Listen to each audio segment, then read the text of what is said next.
Hello, I am shell. और आज हम अब जो जितना पार्ट बचा हुआ है इकोसिस्टम का उसको कंप्लीट करेंगे, जिसमें हम बायोजियोकेमिकल साइकिल, इकोसिस्टम सर्विसेज जो कि बहुत थोड़ा सा ही दिया हुआ है, एंड प्लांट सक्सेशन पढ़ेंगे। ठीक है, तो सबसे पहले हम प्लांट सक्सेशन को ही पिक करते हैं। तो प्लांट सक्सेशन एक्चुअली होता क्या है? दैट इज हिंदी में पादप अनुक्रमण।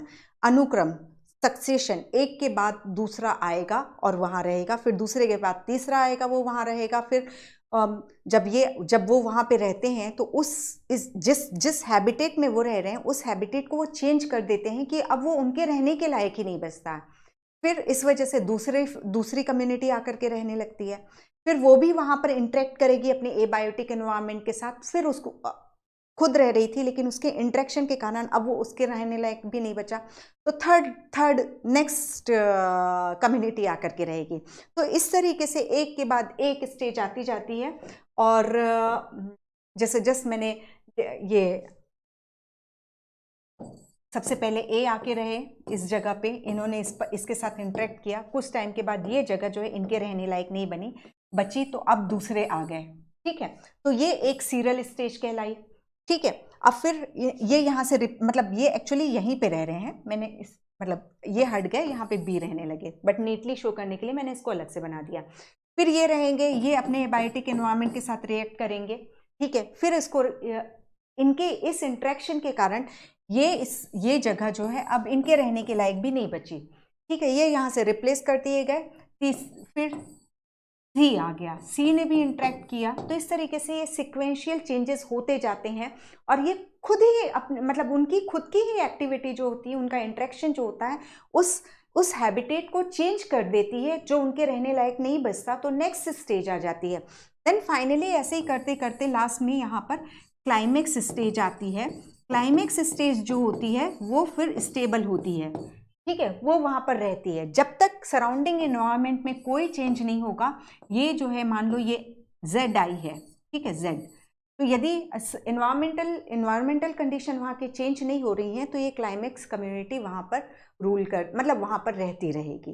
तो ये जो है ये तो यहाँ तो स्टेबल हो, मतलब ये तो परमानेंट हो गई।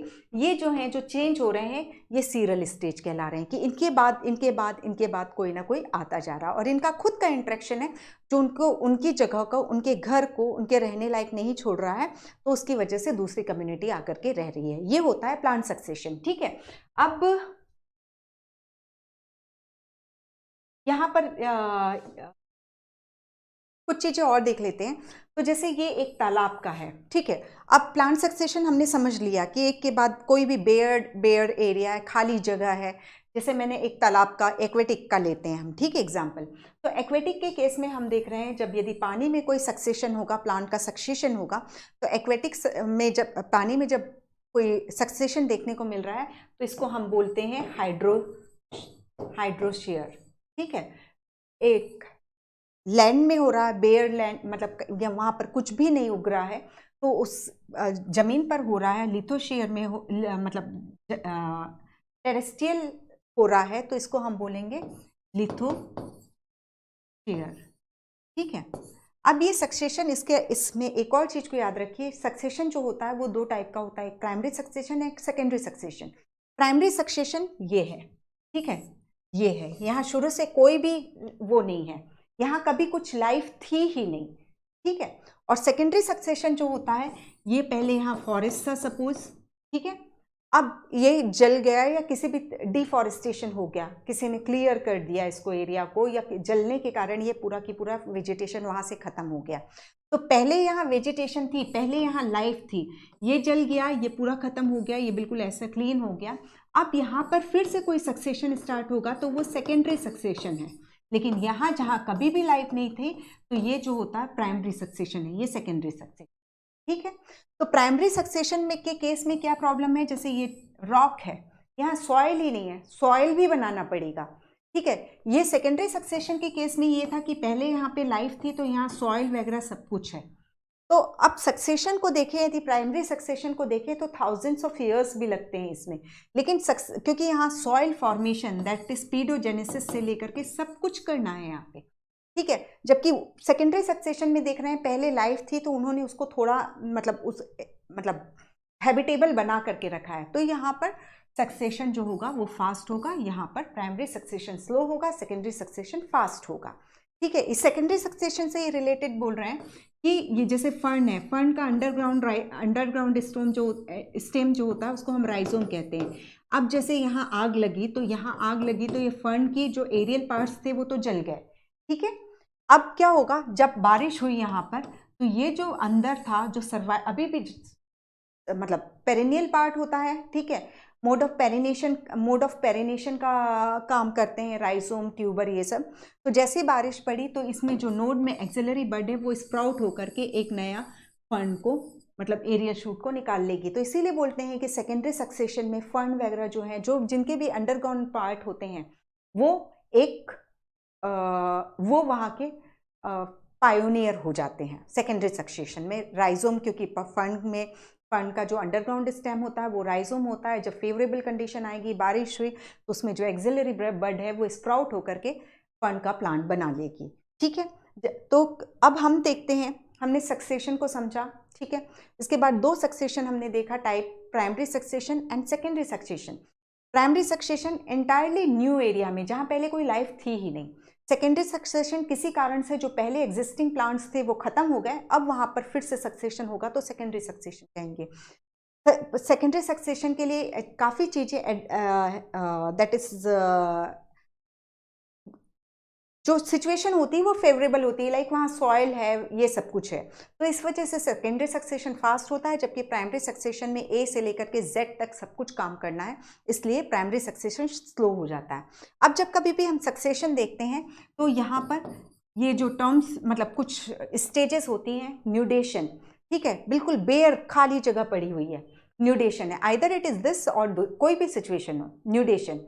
फिर उसके बाद वहाँ पर इन्वेशन होगा, जैसे हवा चल रही है, हवा के साथ कुछ स्पोर्स आएंगे, वो वहाँ पे पहुँचेंगे, जर्मिनेट होंगे। ठीक है, तो पहला स्टेज जो होता है दैट इज न्यूडेशन, फिर इन्वेशन होता है। इन्वेशन के बाद मतलब वहाँ प्लांट वगैरह ग्रो करना शुरू किए, फिर इन प्लांट के बीच में को एक्शन एंड कॉम्पिटिशन होता है। ठीक है, उसके बाद वो अपने एनवायरमेंट के साथ रिएक्ट भी करती हैं। देन फोर्थ स्टेज जो होती है वो रिएक्शन होता है, एंड फिफ्थ स्टेज जो होती है स्टेबलाइजेशन होता है, जो मैंने यहाँ पर क्लाइमेक्स कम्युनिटी बनाया था। तो मतलब सबसे पहले खाली जगह है, न्यूडेशन है, फिर इन्वेशन, वहाँ पर स्पोर्स वगैरह आ रहे हैं, फिर वहाँ जर्मिनेट होकर के उनका को एक्शन साथ में भी रह रहे हैं और कंपटीशन भी हो रहा है, फिर उसके अपने सराउंडिंग को चेंज कर रहे हैं, then finally stabilisation that is climax community का आना होता है। तो ये प्रोसेस हमें देखने को मिलती है। तो ये सब जो न्यूडेशन, इन्वेशन, कोएक्शन या कॉम्पिटिशन, कोएक्शन एंड कॉम्पिटिशन, ठीक है, रिएक्शन एंड स्टेबलाइजेशन, ये स्टेप देखते हैं। ये एनसीईआरटी में नहीं है बट एक बिल्कुल शॉर्ट में हमने इसको देख लिया। अब मैं एक हाइड्रोशेयर का एग्जाम्पल ले रही हूँ।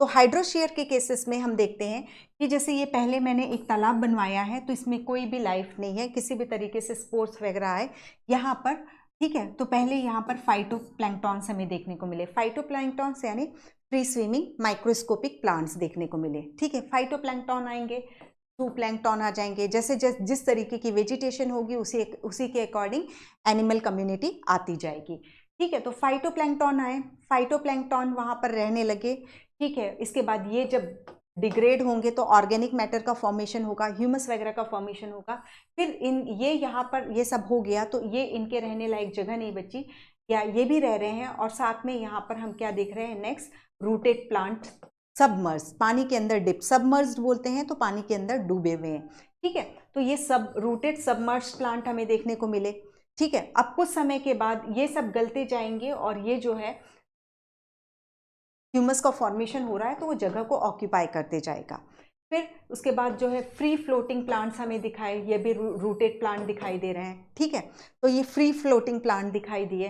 फिर उसके बाद ये सब, क्योंकि यहाँ पर इन सब ह्यूमस वगैरह के कारण यहाँ पर सफिशिएंट न्यूट्रिएंट्स ह्यूमस बनती जा रही है, तो ये जो लिटोरल हम जिसे बोलते हैं, यहाँ पर इस एरिया में प्लांट्स ग्रो करना शुरू किए, ठीक है। इसको हम रीड स्वैम्प स्टेज बोलते हैं।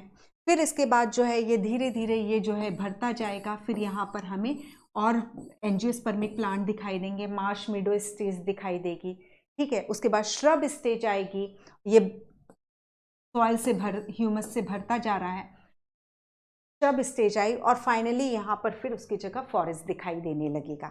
तो इस तरीके से एक के बाद एक जो भी मैं नाम ले रही हूँ, फाइटोप्लैंक्टन स्टेज, फिर रूटेड सबमर्ज प्लांट, फिर उसके मतलब ये भी यहाँ पर प्रेजेंट है, फाइटोप्लैंक्टन्स भी प्रेजेंट है, लेकिन जो डोमिनेटिंग हो गए वो ये हो गए। फिर उसके बाद नेक्स्ट स्टेज में डोमिनेटिंग ये हो गए। ठीक है, तो एक इस तरीके से ये जो होते हैं चेंज होती जाती हैं situations.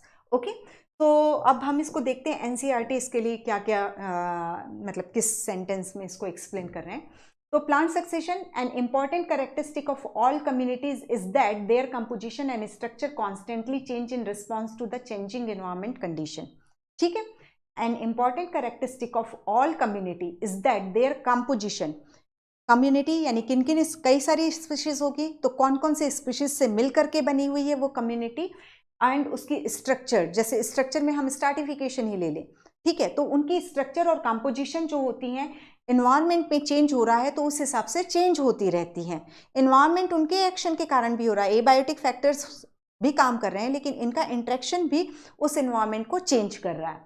This change is orderly, ये और चेंज जो है एक सिक्वेंशियल होते हैं, ऑर्डरली होती हैं और सिक्वेंशियल होते हैं। ऐसा नहीं कि कभी मैंने फाइटोप्लैंक्टन बोला उसके बाद सीधे क्लाइमेक्स कम्युनिटी देखने को मिल जाए, ये कभी नहीं होता। एक के बाद एक डिफाइंड स्टेज आती हैं। हम प्रिडिक्ट कर सकते हैं कि एक हमने तालाब बनाया है तो सबसे पहले यहाँ फाइटोप्लैंक्टन आएंगे, फिर रूटेड सबमर्ज प्लांट आएंगे, फिर फ्री फ्लोटिंग सबमर्ज प्लांट आएंगे। तो ये ऑर्डर्ड एंड सिक्वेंशियल है। ठीक है, और ये एक के बाद दूसरी स्टेज का आना जिसको हम प्रिडिक्ट कर पा रहे हैं कि इसके बाद ये स्टेज आएगी, उसका कारण ये है कि उसके जो ये स्टेजेस आ रही हैं वो अपने फिजिकल एनवायरनमेंट में जो चेंज आ रहे हैं तो वो चेंजेस के अकॉर्डिंग जो सुटेबल है स्टेज है वही आ रही है। तो हमें मालूम है फाइटोप्लैंक्टन वहाँ पे एनवायरनमेंट को चेंज कर रहे हैं, तो इसके बाद जो अब आएंगे वो रूटेड सबमर्ज्ड आएंगे। ठीक है, these changes lead finally to a community that is in near equilibrium, environment के साथ ऑलमोस्ट संतुलन में आ जाती है with the environment, and this is called climax community.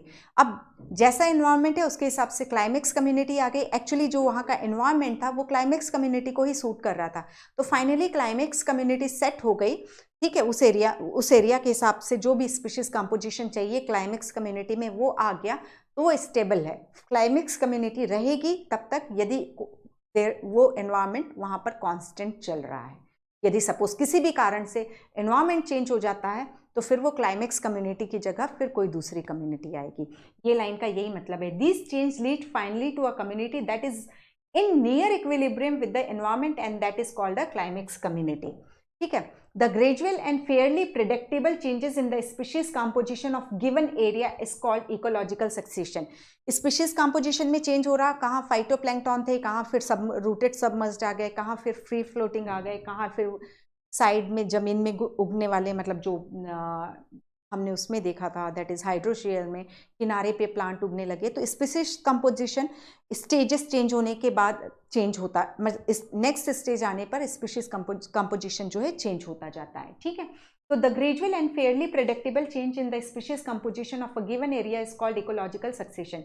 During succession, some species colonize in an area and their population become more numerous, whereas population of other species decline and even disappear। ठीक है, क्योंकि उन्होंने वहाँ के environment को change कर दिया था जो कि उन्हें को डिस्प्लेस कर रहा है, या प्रेजेंट भी है तो बहुत कम अमाउंट में। डोमिनेटिंग जो है नेक्स्ट स्टेज हो जाती है। ठीक है, जैसे पहले फाइटोप्लैंक्टन डोमिनेट कर रहे थे, जब रूटेड सबमर्ज्ड आ गया तो फाइटोप्लैंक्टन प्रेजेंट भी हो सकते हैं लेकिन रूटेड सबमर्ज्ड वहाँ की मेन वेजिटेशन होगी। Okay, then the entire sequence of community that successive changes in a given are called seer। ठीक है, the individual transitional community are terms as seral stage. जैसे फाइटोप्लैंक्टन एक सीरल स्टेज है, rooted submerged एक seral stage है। ठीक है, in the successive seral stage there is a change in the diversity of species of organism, increase in the number of species and organism as well as increase in the total biomass. तो जब हम देखते हैं phytoplankton बहुत उनका biomass बहुत कम था, rooted submerged का उनसे ज़्यादा होगा, नंबर में भी वो ज़्यादा हो जाएंगे। तो इस तरीके से हम देखते हैं जब जैसे जैसे सिक्वेंशियल चेंज होता जा रहा है तो हमें क्या क्या चीज़ें देखने को मिल रही है। स्पीशीज डाइवर्सिटी में चेंज देखने को मिलता है, स्पीशीज के नंबर बढ़ते जाते हैं और बायोमास भी इंक्रीज होता जाता है। ठीक है, ये इम्पोर्टेंट मतलब क्वेश्चन बनना चाहे तो इससे बहुत अच्छा क्वेश्चन बन जाता है।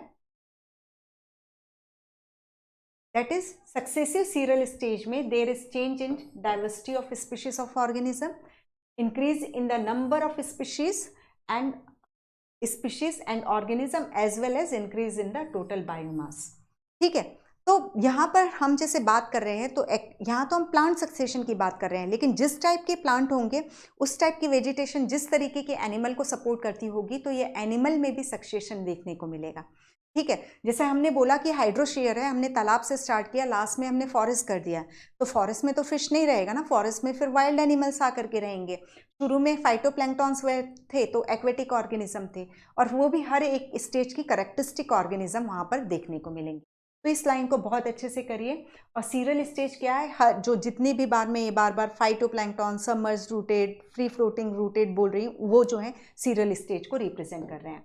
Then the present day community in the world have come to be because of succession. आज की डेट में जहाँ पे भी हमें फॉरेस्ट देखने को मिल रहे हैं, जो कुछ भी या देखने को मिल रहा है, वो भी सक्सेशन का रिजल्ट है। शुरू से फॉरेस्ट नहीं थे कहीं पे भी। ठीक है, तो यही बोल रहा है, the present day community in the world have come to be because of succession that has occurred over million of years since life started on earth. Actual succession and evolution would have been parallel process at that time. जब evolution हो रहा था तो evolution और succession एक साथ चल रहे थे। हम शुरू से तो नहीं थे ना। आज यदि एनिमल किंगडम में देखते हैं तो हमारी होमोसेपियन की जो पोजीशन है वो अपने आप ही वेल डिफाइंड है, तो हम शुरू से नहीं थे। हमारा सक्सेशन भी प्रोकैरियोट से स्टार्ट हुआ, देन फाइनली यहाँ पर पहुँचे हैं। ठीक है, तो वो इवोल्यूशन का रिजल्ट है, और वहाँ पे बिकॉज चेंजेस होते जा रहे थे और वो जिस चीज़ को सपोर्ट कर रहे थे, जिस तरीके के एनिमल्स को प्लांट्स को सपोर्ट कर रहे थे, वो स्टेज वहाँ पर, उस स्टेज में वो वहाँ पर डोमिनेटिंग फेज में थे। Then succession is hence a process that start in an area where no living organism are there. This could be areas where no living organism ever existed, say bare rock, or in area that somehow lost all the living organism. That is वही बोल रहा है कि somehow lost all the living organism, वहाँ पर secondary succession हो जाएगा, और bare rock जो है primary, जहाँ पहले life थी ही नहीं, वो primary succession को represent करेगा। Example of area where primary succession occur, तो न्यूली कूल्ड लावा, ठीक है, bare rock, newly created pond और रिजर्वायर, ये सब जो है प्राइमरी सक्सेशन की जगह होते हैं। और प्राइमरी सक्सेशन जो होता है that is the establishment of a new biotic community is generally slow. Primary succession slow होता है।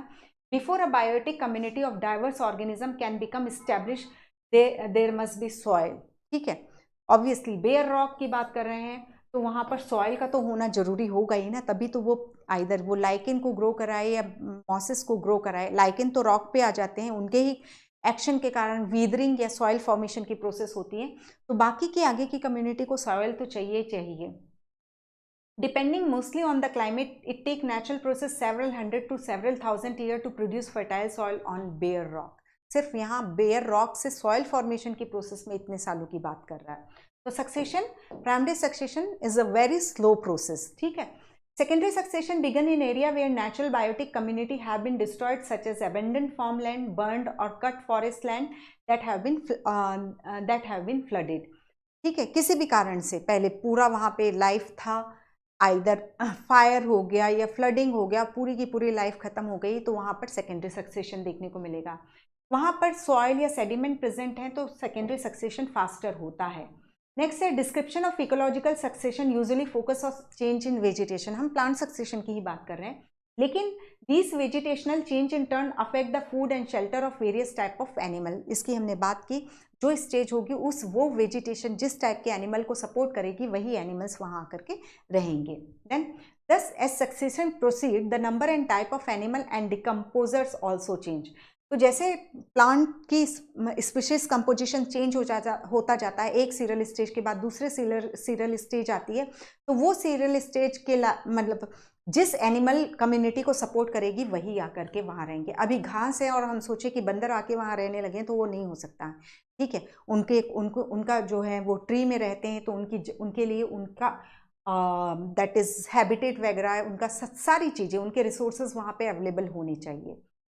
Then at any time during primary or secondary succession, natural or human induced, या तो नेचुरल डिस्टर्बेंस हो, like flooding हो जाए, fire हो जाए, या और कुछ भी हो जाए, ठीक है, कोई भी डिस्टर्बेंस या तो नेचर क्रिएट करे या ह्यूमन क्रिएट करे, तो उससे ये जो है सक्सेशन जो होता है थोड़ा पीछे चला जाता है।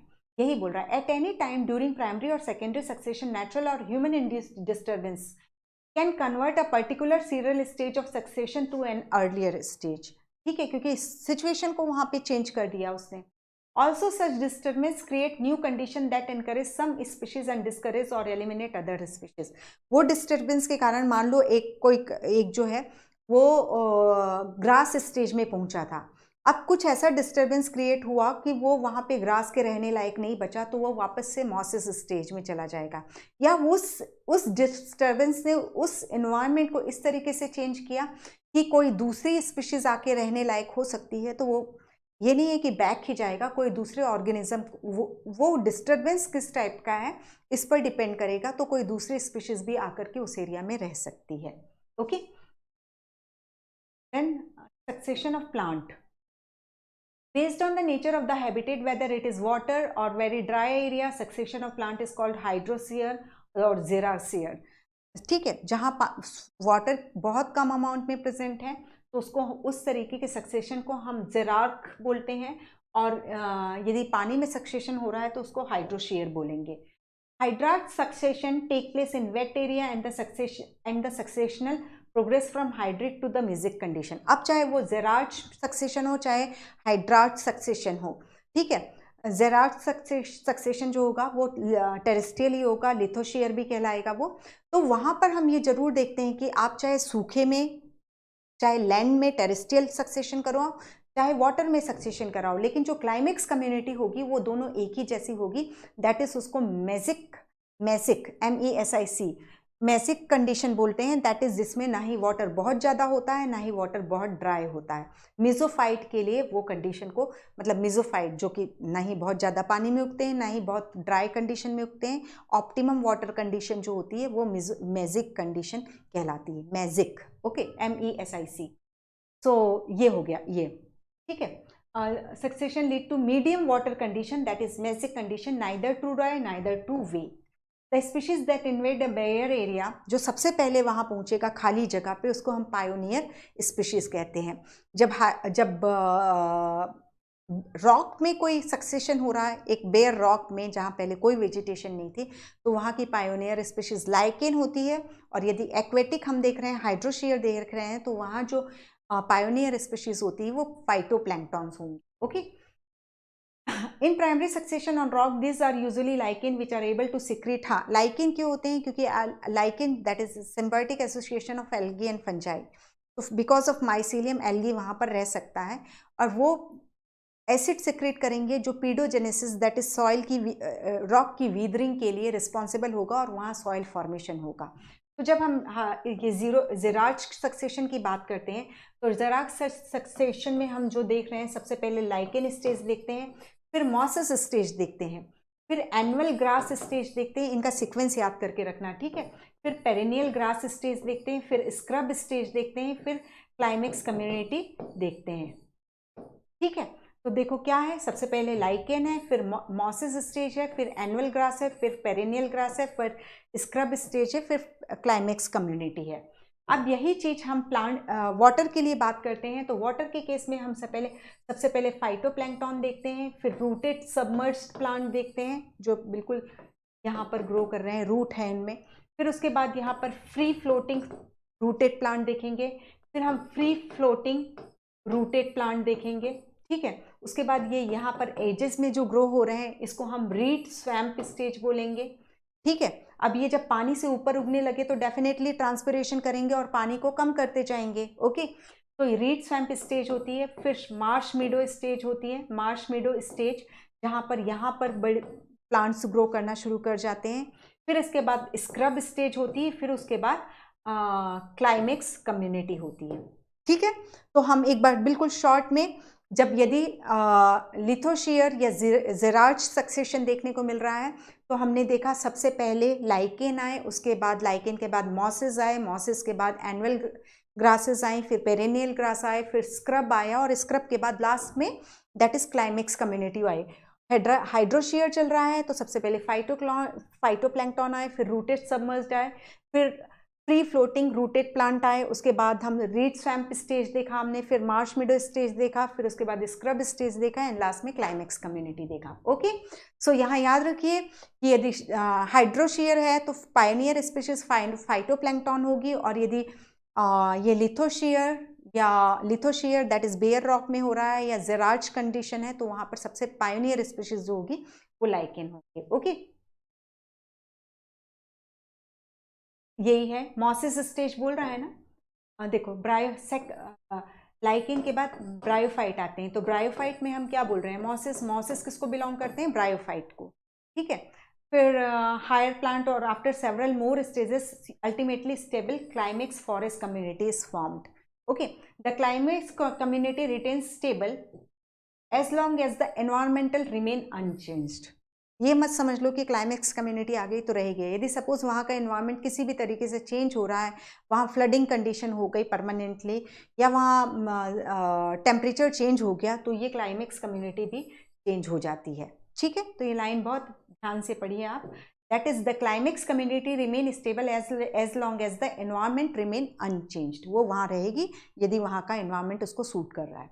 With time the xerophytic habitat get converted into mesophytic condition, mesophytic 1, तो xerophyte भी कन्वर्ट हो गया मेसोफाइट में, हाइड्रोफाइट भी कन्वर्ट हो गया मेसोफाइट में। ठीक है, तो फाइनल जो क्लाइमेक्स कम्युनिटी होती है वो किसकी बनी होती है, मेसोफाइट की बनी होती है। हर चीज़ जो है ना ऑप्टिमम में ही सही रहती है।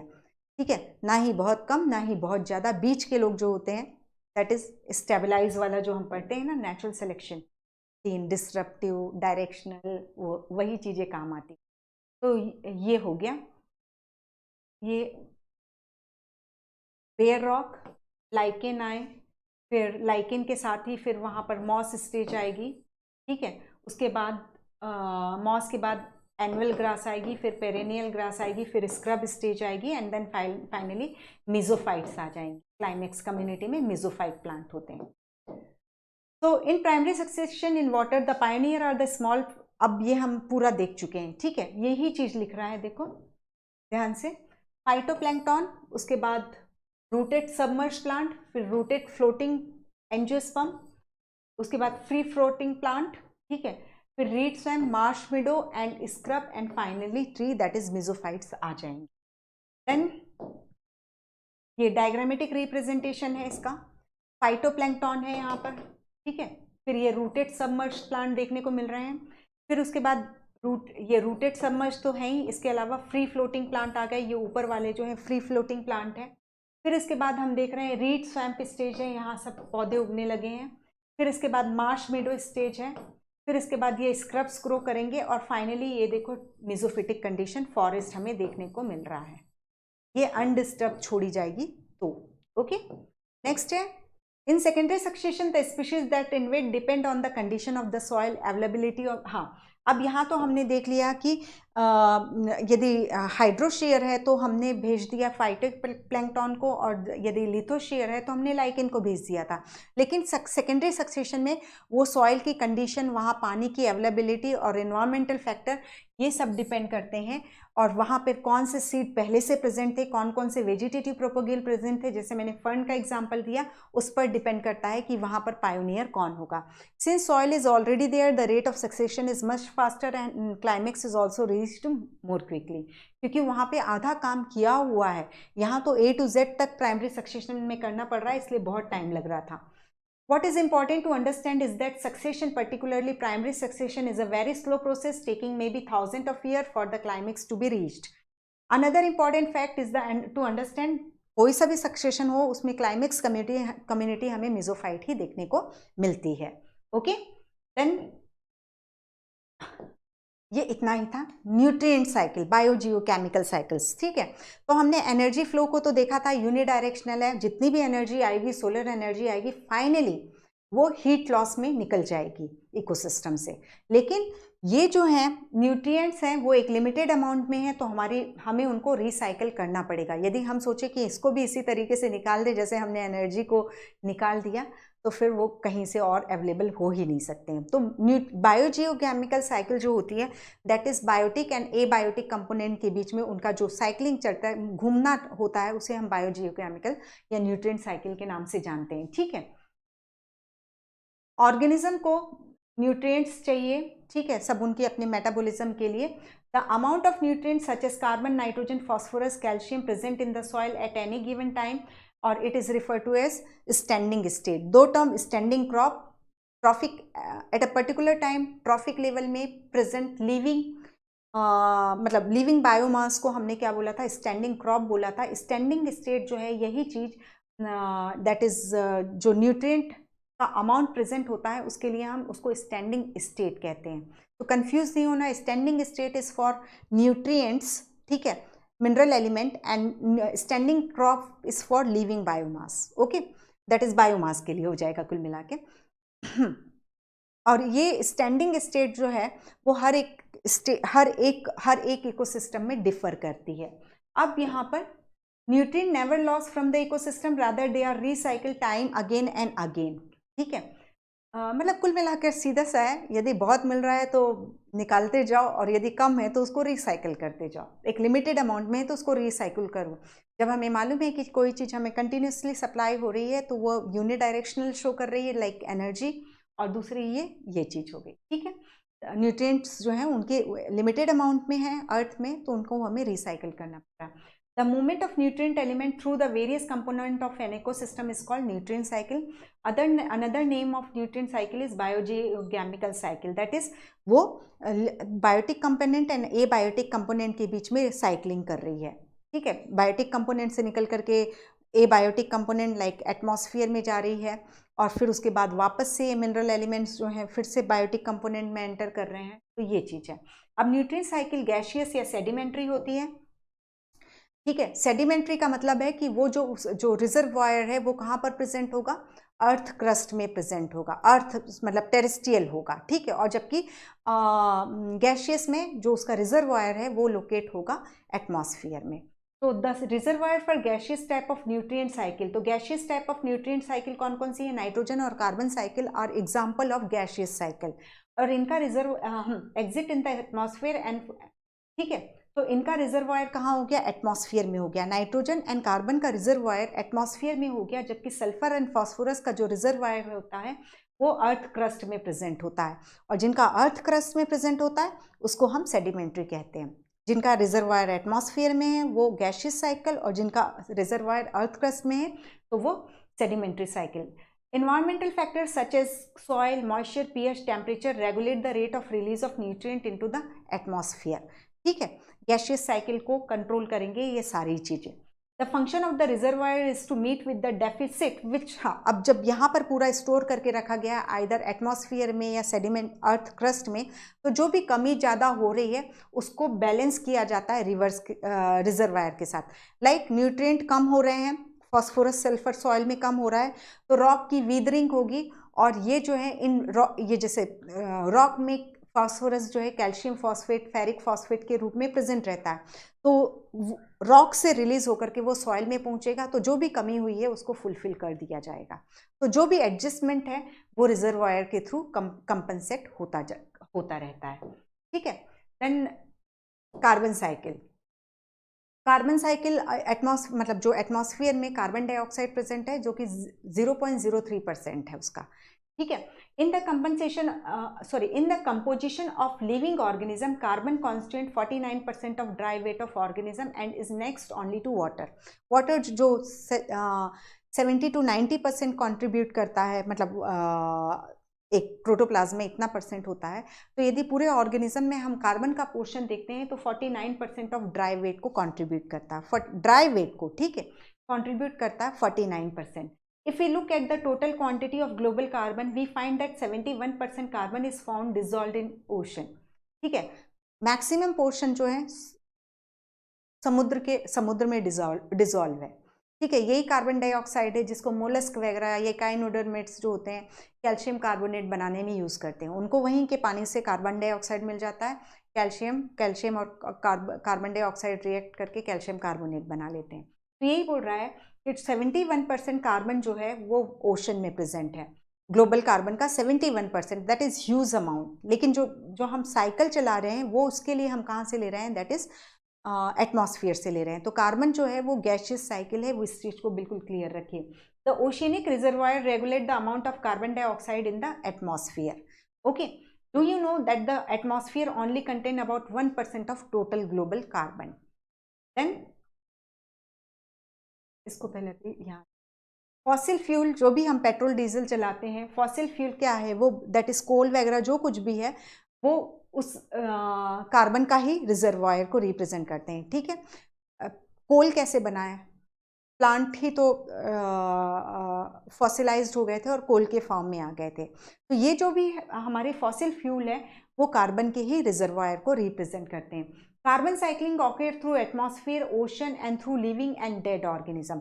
इनकी बायोजियो केमिकल साइकिल है, तो obviously non abiotic component and biotic component से होकर के चलेगी। अकॉर्डिंग टू वन एस्टिमेट 4 × 10⁻13, ये 10⁻13 है। ठीक है, तो ये देखिए kilogram of carbon is fixed annually in the biosphere through photosynthesis. तो एटमॉस्फेयर से कार्बन डाइऑक्साइड कैसे आती है, फोटोसिंथेसिस प्रोसेस के थ्रू आती है। एक साल में हम इतनी कार्बन को फोटोसिंथेसिस की प्रोसेस के थ्रू फिक्स कर लेते हैं, ले आते हैं। ठीक है, और रेस्पिरेशन के थ्रू रिटर्न करेंगे। फॉसिल फ्यूल को बर्न करके हम रिटर्न करेंगे, वॉल्केनो इसको रिटर्न करेंगे। तो हम केवल लेके आते जाएंगे तो वो भी कम हो जाएगी, तो हमें तो साइक्लिंग करना है। ठीक है, तो यदि हम फोटोसिंथेसिस की प्रोसेस के थ्रू कार्बन डाइऑक्साइड को लेकर के आ रहे हैं बायोटिक कंपोनेंट में, तो रेस्पिरेशन उसको रिलीज करेगा। ओके, अकॉर्डिंग, तो ये अब ये डेटास हम देख रहे हैं। देखो, इसके पहले हमने देखा डेटाज में कि 71% जो है वो डिजॉल्व है किसमें, ओशन में। सिर्फ 1% जो है वो एटमॉस्फेयर में है, दैट इज ये। ठीक है, अब नेक्स्ट डेटा हम देख रहे हैं कि इतना जो है 4 × 10⁻13 किलोग्राम ऑफ कार्बन जो है ये एनुअली फोटोसिंथेसिस प्रोसेस में फिक्स की जाती है। Then a considerable amount of carbon return to the atmosphere as CO2 through respiratory activity of the producer and consumer. ठीक है, रेस्पिरेशन से रिटर्न करेंगे। डिकम्पोजर जब डिग्रेड करते हैं तो भी वो कार्बन को रिलीज करते हैं। तो हमने देखा अंदर लाने की प्रोसेस तो फोटोसिंथेसिस थी, और वापस से एटमॉस्फेयर में भेजने के लिए हम रेस्पिरेशन को यूज कर रहे हैं, डिकम्पोजर एक्टिविटी को यूज कर रहे हैं। इसके अलावा हम देखेंगे some amount of the fix carbon is lost to sediment and removed from the circulation. वो कैसे होता है, दैट इज जो ये जो शेल वगैरह हैं मोलस्क वगैरह के, वो सेडिमेंट हो जाते हैं। और शेल ने क्या किया था, इन्होंने CO2 को यूज किया था, जो ओशन वाटर है उसमें जो CO2 थी उसको कैल्शियम कार्बोनेट में कन्वर्ट किया था। अब ये सेडिमेंटेशन की प्रोसेस में चले गए, तो इस तरीके से ये CO2 साइकिल से बाहर निकल जाती है। ठीक है, some amount of the fixed carbon is lost to sediments and removed from the circulation. Burning, हाँ हम देखते जा रहे हैं, that is respiration, decomposition, sedimentation process. Sedimentation से हम वापस नहीं भेज रहे, बल्कि बायोजियोकेमिकल साइकिल से हम सेडिमेंटेशन प्रोसेस के थ्रू कार्बन डाइऑक्साइड को बायोजियोकेमिकल साइकिल से निकाल दे रहे हैं। ये सब बहुत बनना चाहे तो बहुत अच्छे क्वेश्चंस बनते हैं। ठीक है, तो कौन जो है एटमॉस्फेयर को रिटर्न कर रहा है, कौन सी प्रोसेस एटमॉस्फेयर से बायोटिक कंपोनेंट में लेके आ रही है, तो रिटर्न कर रहा था कौन कौन, रेस्पिरेशन, डिकम्पोजिशन, इसके अलावा burning of would, forest fire, combustion of organic metal, fossil fuel, volcanic activity, ये सब जो है रिलीज कर रहे हैं कार्बन डाइऑक्साइड को, एटमॉस्फेयर में वापस भेज रहे हैं। ठीक है, human activity have significantly influences the carbon.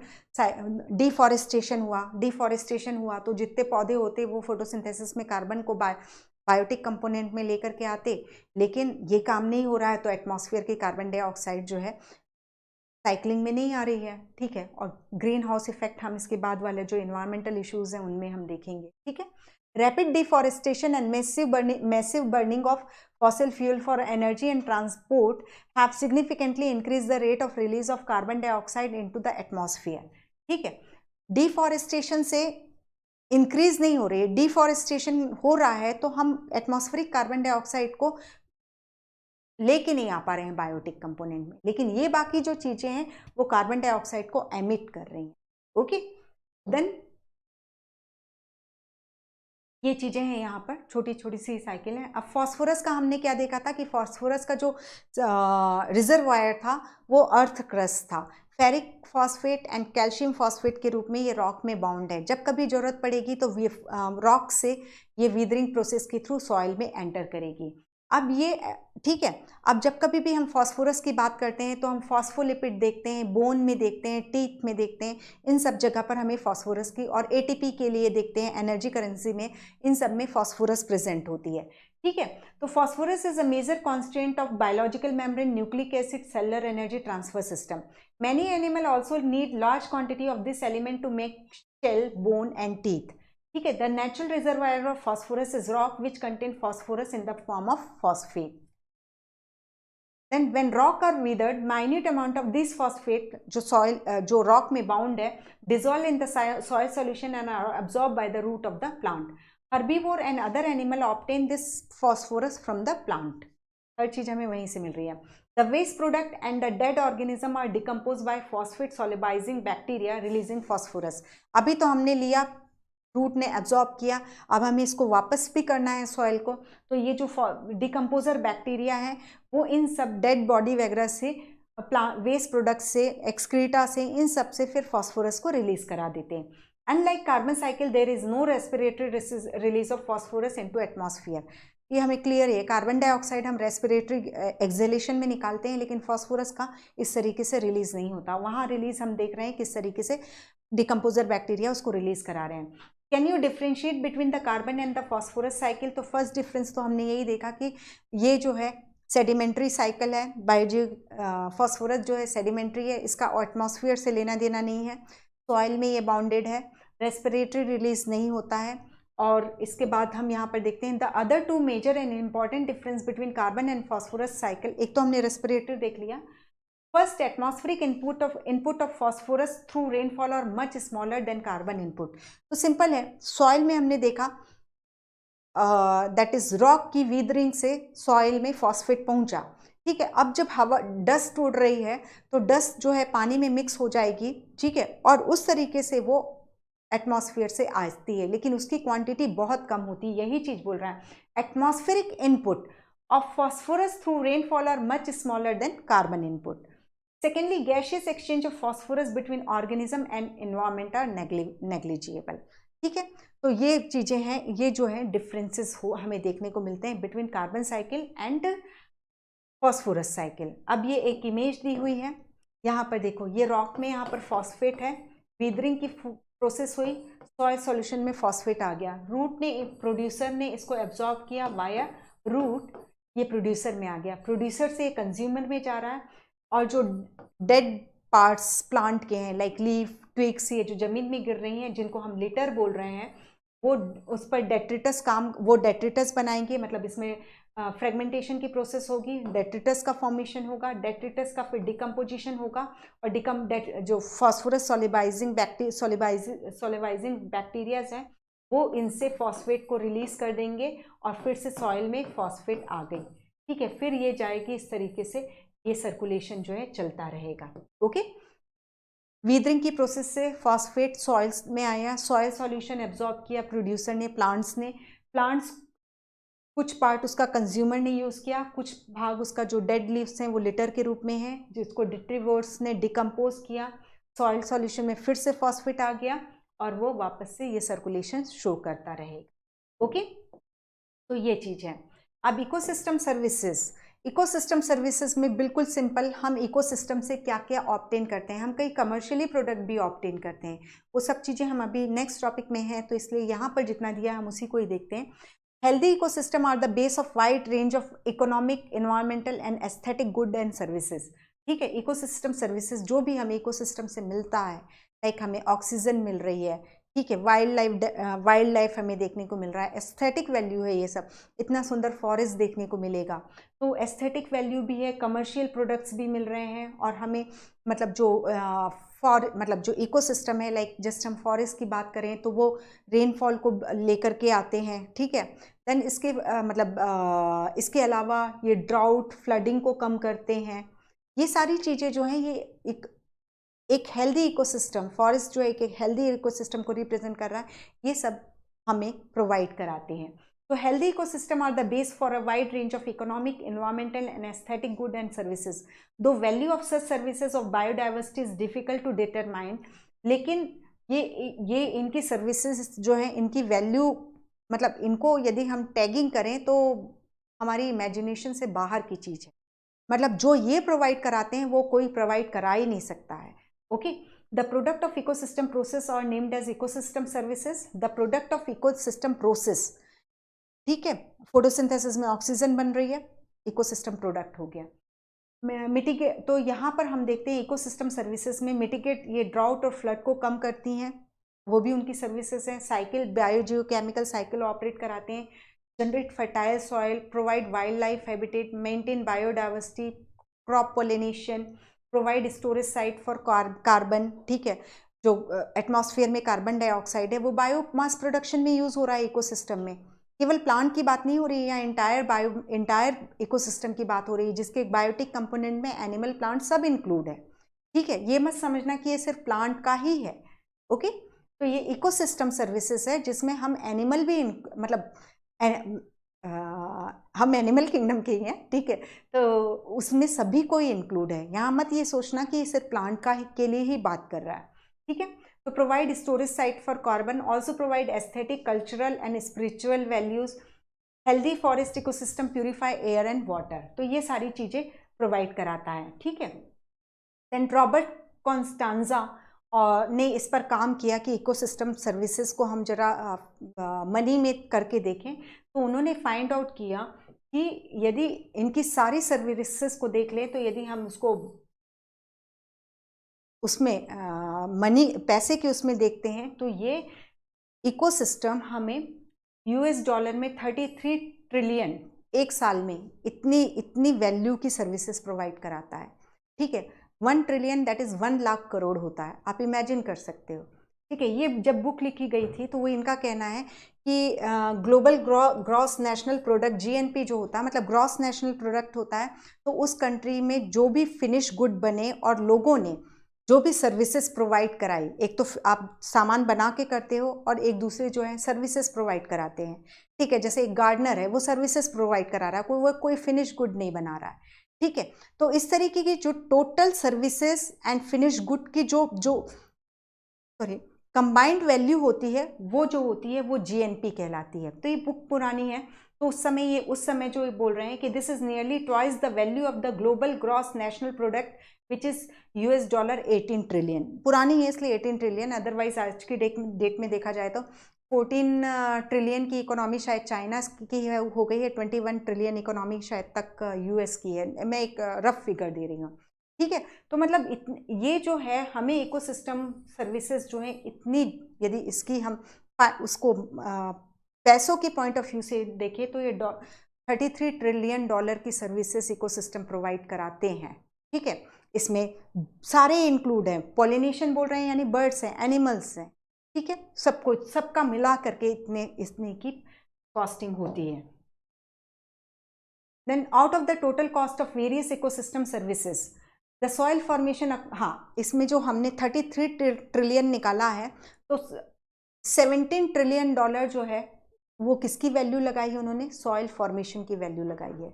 ठीक है, कि यदि हम देखें कि यदि हमें सॉइल फॉर्म कराना पड़ेगा तो हमें 17 ट्रिलियन डॉलर खर्च करने पड़ेंगे जो इकोसिस्टम अपने आप से करके दे देता है हमें। और सॉइल की कितनी इंपॉर्टेंस है हम भी देख करके आ रहे हैं, चाहे कोई सा भी बायोजियोकेमिकल साइकिल है वो रूट में पहुंचाएगा और वो प्लांट एब्जॉर्ब करेंगे तभी तो हम सभी को मिल रहा है, इधर इट इज दूसरे प्लांट को मिल रहा है या हम एनिमल्स को मिल रहा है। ठीक है, तो सॉइल फॉर्मेशन सबसे ज़्यादा कॉस्टली, मतलब इकोसिस्टम के थ्रू जो प्रोवाइड होने वाली सबसे कॉस्टली सर्विस है वो। ठीक है, तो out of the total cost of various ecosystem services the soil formation account for the about 50%, 33 trillion dollar में 50% वो है। On contribution of the other services like recreation and nutrient cycling are less than 10% each. Recreation, ठीक है, वो भी 10% से कम है और न्यूट्रिएंट साइकिल भी 10%, 33 ट्रिलियन डॉलर का 10% से कम है। ओके, तो डेटास आपको याद रखने हैं ये। The cost of climate regulation and habitat for wild life are about 6% each. ठीक है, तो क्लाइमेट रेगुलेशन करने में यदि हम सोचे कि पैसा दे करके हम रेगुलेट करवा पाएँ तो $33 ट्रिलियन का 6% हमें खर्च करना पड़ेगा, और उसके बावजूद हम नहीं कर सकते हैं क्योंकि हम कर ही नहीं सकते हैं। वो इकोसिस्टम एक सेल्फ सस्टेनेबल यूनिट है, वही कर सकती है इन कामों को। ठीक है, तो ये चीज़ है। तो सिंपल सा छोटा सा टॉपिक था और इजी भी था। यहाँ पर हर चीज़ को अच्छे से करिए। और एक, हाँ, हमने जब ओशन की प्रोडक्टिविटी के बारे में बात किया था तो ओशन की प्रोडक्टिविटी में ये हमने क्लियर देखा था कि दैट इज़ मिनरल जो है वो ओशन की प्रोडक्टिविटी को लो कर देते हैं, क्योंकि वहाँ मिनरल की डेफिशिएंसी, और इन मिनरल में फास्फोरस एंड न्यूट्रिएंट की डेफिशिएंसी सबसे ज़्यादा मायने रखती है। देन एक चीज़ और, जब हमने इकोलॉजिकल पिरामिड की बात की थी तो इकोलॉजिकल पिरामिड में हमने मतलब को ecological pyramid that is graphical representation of food chain बोला था। ठीक है, लेकिन जब हम इकोलॉजिकल पिरामिड में ट्रॉफिक लेवल ड्रॉ करते हैं और हम सोचें एक स्पीशीज का नाम लिख रहे हैं, हम फर्स्ट सेकेंड ट्रॉफिक लेवल में हमने एक स्पीशीज एक्स का नाम एक्स लिखा, तो हम सोचें कि उसको नेक्स्ट ट्रॉफिक लेवल में भी हम एक्स को शो कर दें, तो हम इकोलॉजिकल पिरामिड में ये नहीं कर सकते हैं। यदि एक स्पीशीज को हमने एक ट्रॉफिक लेवल शेयर कराया है तो वो सिर्फ उसी ट्रॉफिक लेवल को ही शेयर करेगा, ये लिमिटेशन है। आप उसको एनसीईआरटी को ध्यान से पढ़िएगा। ठीक है, और जबकि हम ये देखते हैं कि एक इकोलॉजिकल पिरामिड तो वो हमारा इमेजिनेशन है कि हम फूड चेन को किस तरीके से ग्राफिकल रिप्रेजेंटेशन दें। ठीक है, तो वहाँ वो लिमिटेशन जो मैंने अभी आपको बताया है। लेकिन एक चीज़ जरूर याद रखिए कि कोई ऑर्गेनिज्म दो ट्रॉफिक लेवल को बिलोंग कर सकता है। वो इकोलॉजिकल पिरामिड में भले ही शो नहीं करने दे रहे हों, लेकिन बिलोंग करता है। जैसे जस्ट मैंने बोला कि यदि यदि हम अपने वेजिटेरियन डाइट के साथ कर्ड खा रहे हैं, ठीक है, या हम एग खा रहे हैं, या हम नॉनवेज कुछ खा रहे हैं साथ में, तो हम एट सेम टाइम पे, मतलब आप रोटी खा रहे हैं नॉनवेज के साथ, तो सेम टाइम में आप वेजिटेरियन भी हैं, मतलब first trophic second trophic level को भी बिलोंग कर रहे हैं, साथ में थर्ड ट्रॉफिक लेवल को भी बिलोंग करेंगे। ओके, तो वो होता है, लेकिन हम उसको, इस चीज़ को हम सोचे कि हम ह्यूमन की इमेज सेकेंड ट्रॉफिक लेवल में भी बना दें, ह्यूमन लिख दें, और थर्ड ट्रॉफिक लेवल में भी इकोलॉजिकल पिरामिड में कर दें, तो वो चीज़ नहीं होती। ओके, सो रिवाइज करिए और इसके बाद एमसीक्यू में मिलते हैं। Thank you, take care.